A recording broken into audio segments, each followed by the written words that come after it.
It's a brand new year, which means it's time for motorcyclists to confidently promise that they will improve upon things that they will absolutely abandon by the time riding season is back in full swing. But still, here are the top 10 motorcycle resolutions for 2026. Some are realistic goals, some are necessary changes, and maybe some good old-fashioned Papa Yam advice. Even if you can keep up just one of these resolutions this year, you will be a better rider than you are now. Let's get into it. The first resolution on your list is to stop modding your bike. Every motorcyclist wants their bike to feel totally their own, which is why their highly modified R7 looks exactly like every other highly modified R7 on Instagram. Same exhaust, same tail tidy, same fake Rizoma mirrors, same Temu winglet, same broccoli haircut and TikTok personality. Congrats, bro. You've expressed your individuality by copying and pasting an entire parts list. The uncomfortable truth for so many young riders is you don't even know what your bike needs yet. You haven't ridden enough. You're not responding to experience, you're responding to bike talkers, Reddit posts, and Spurge from Revzilla doing his very best QVC impression. Riding a stock motorcycle does not result in instant death. It's totally fine. Ride it stock, put some miles on it, commute it, take it to the twisties, ride at night, during the day, in different temperatures. Figure out what will actually improve your quality of life, not your social credit score. Because if you mod too early, you're bolting on parts to fix problems you don't understand. Shockingly, your $900 exhaust did not fix your bad throttle control, your crappy posture, or your passion for fixating on guardrails mid-corner. Yeah, Jerry, I see you. We need to talk about those guardrails, okay? It's gonna be a problem. Ride now, mod later, your credit card and body will thank you. 2026 is the year you will start working on your own bike. No dealers. Motorcycle maintenance doesn't require brilliance. You don't need to be young Sheldon to change out some brake pads, for God's sake. DIY bike maintenance just requires some patience, hand tools, and the willingness to break something worse before fixing it properly. Yeah, we've all torqued something a little too far. Some riders treat their motorcycles like if they touch it without dealer supervision, it will immediately explode and their warranty will vaporize into mist. And unless you ride a BMW, you're probably overreacting. Changing your oil, adjusting your chain, swapping pads, coolant, spark plugs, these are not advanced scientific experiments. They're very simple procedures that millions of people have done before you. Motorcycles have corresponding service manuals for a reason.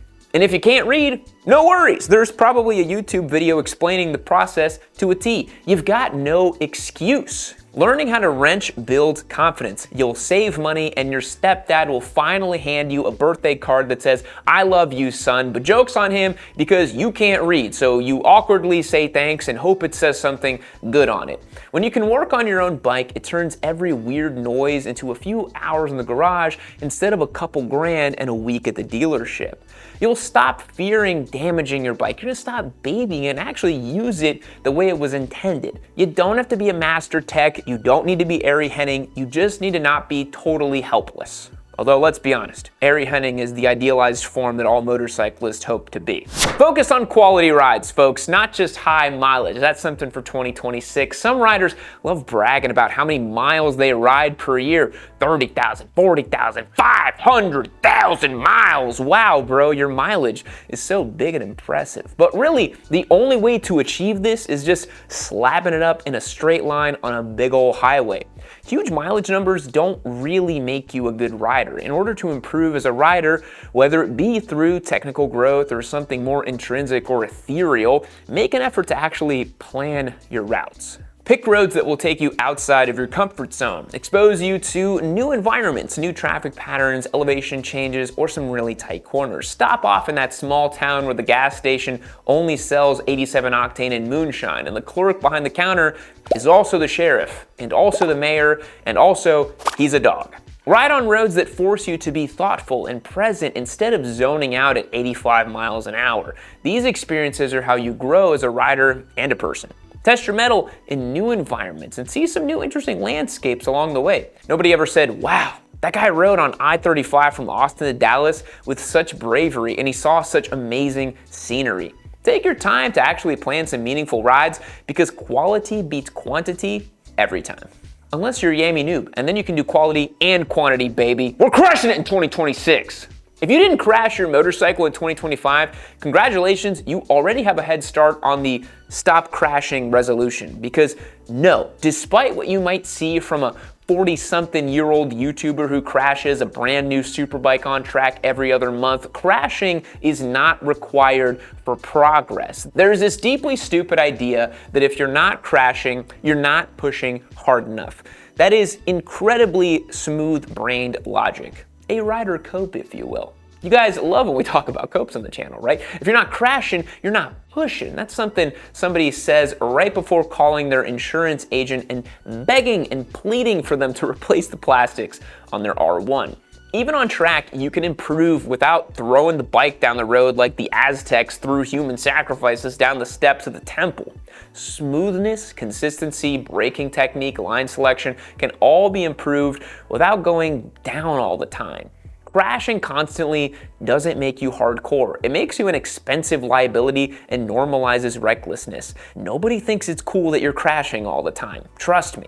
Also, remember that every time you crash on the street and file an insurance claim, it eventually affects the rates for everybody. So when you loop your bike doing third gear wheelies in traffic, just know you personally contributed to some poor 23-year-old schmuck's $600 per month insurance premium on his S1000RR. Crashing all the time is not only unnecessary, but it's also not normal. If you own a motorcycle and you still choose to sit in traffic, sipping a latte and listening to talk radio in the clean, quiet cabin of your car, you're a pussy. Ride to work, ride to the store, sell your car, become ungovernable. Save time, reduce traffic, and stop being another statistic. You hate traffic? You know where cars can't fit in? The shoulder, in between other cars, and all kinds of nooks and crannies. Ride a motorcycle and traffic stops being something that you're stuck in. It starts being something that everyone else is stuck in while you leave them in the dust. Park wherever you want, do wheelies. Motorcycles are fast, efficient, and fun. Use them. Stop burning gas to idle in a car in traffic. Show up to the office plastered in bugs and wet from the rain. Does that go against the company dress code? F them. They're gonna lay you off due to Q1 budget cuts anyway. So take some control over your life, cut the cord, abandon the false automobile profit, and ride your motorcycle more often. A lot of motorcycle enthusiasts today spend way more time watching motorcycles than riding them. And that's kind of insane. I've actually met many people lately who, after having only a 30-minute conversation about bikes with them, they told me that they actually don't ride bikes themselves, but they just consume a lot of motorcycle content. What the hell? Are you also watching gym bro videos but not exercising? Are you watching food porn mukbangs while eating a pathetic microwave meal kit? The massive amount of motorcycle content online is not good for you. It's either meant to shock you, scare you, or give you terrible advice with maximum confidence, or sell you crap you don't need. It's completely bizarre and it's melting your brain. If you have an interest in riding motorcycles, ride motorcycles. Trust me, it's way more fun than watching a couple of 22-year-olds talk on comms at the gas pump. The algorithm wants to lock you in on short-form content and to keep consuming. It doesn't want you out riding. It wants you clicking affiliate links. Be judicious in your consumption. Be skeptical of creators who wear NBT pants or constantly make camera review videos or complain that YouTube blacklisted them. Trust me, I've seen the sausage being made. And I gotta be honest, if I wasn't a motorcycle content creator, I probably wouldn't watch any damn motorcycle videos, because it's way better just riding the frickin' things. Now look, since we're on the topic, keep watching Yami New, but also stop buying shit you don't need. Motorcycling does not need to be insanely expensive. I'm so tired of hearing this over and over online.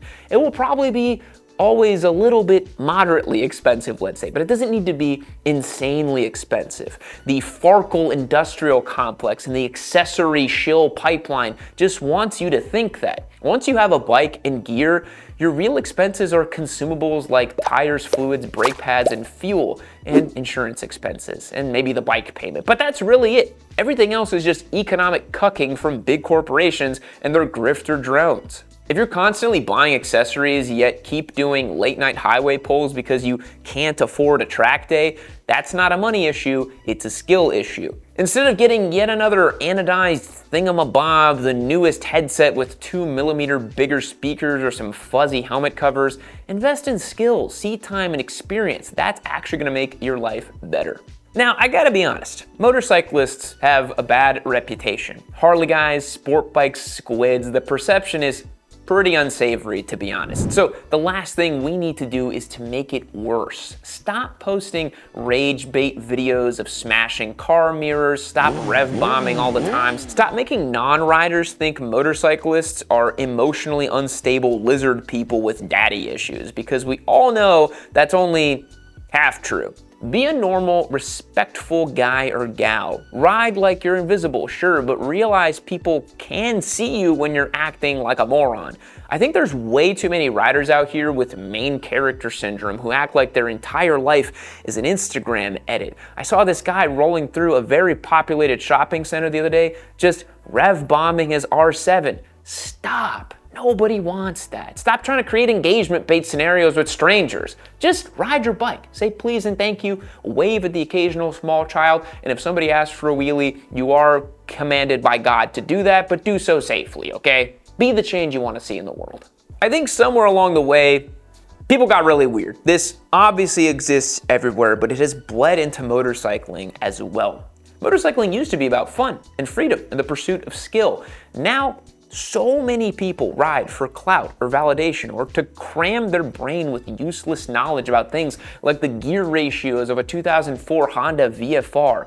Look, you gotta ride because it feels good to get away from the stressors or attention monopolizers. Ride because it's nice outside with the sun warming your riding jacket. Ride because you can see yourself getting better every time you swing a leg over your bike. If riding stresses you out more than your job, something's broken. If you can't be within 50 feet of a car without yelling inside your head about stupid dangers, you probably just gotta chill out. If you spend copious amounts of time on forums learning about the most granular elements of a 40-year-old sport bike solely so you can sound like you're the smartest person in the chat, I think you're doing motorcycles wrong and maybe evolve into 2026. All right, I also think you should try something new in 2026. Go to a track day, take some sort of class or course, rent a weird bike for the weekend, take a trike down to Hogs and Hamburgers meetup at Bob's Big Boy. Take your buddy on a romantic moonlit ride on a Euro, ride a Janus Halcyon 250 and make a video about how you survived the most dangerous motorcycle ride in the world. Fall in love, flirt with a stranger, make mistakes, yearn, stare whimsically at the sky and wonder where it all came from. Tell your friends you miss them, kiss your homies goodnight. You have no idea what sort of things will happen to you unless you allow yourself the opportunity for it to happen. Life is short. Your comfort zone is likely way smaller than you think. Motorcycles are one of those hobbies where you can try something new and it can completely rewire the way you approach the subject. Yes, this applies to riding, but really this applies to everything else. You likely live within a very small reality. Your social circles, the music you listen to, the movies you watch, the online communities you engage with, they all represent like a fraction of a fraction of a fraction of what is out there to be enjoyed. You don't even know what you don't know. And that should feel exciting. We're motorcyclists after all. Aren't we in pursuit of excitement? Isn't that what we're all here for? Look, you don't need a new bike to have a better year of riding. You just need better habits, better priorities, and maybe a little less time online. This has been the top 10 motorcycle resolutions for 2026, brought to you by your Papa Yam. You might not successfully keep them all, but even if you manage a few, it should be a pretty sweet year. Thanks so much for watching. I'll catch you guys on the next one. See you later. Fact: after going missing for 4 years, Nigel, an African gray parrot from California, was reunited with his British owner speaking Spanish instead of his original English accent. Adios, muchachos.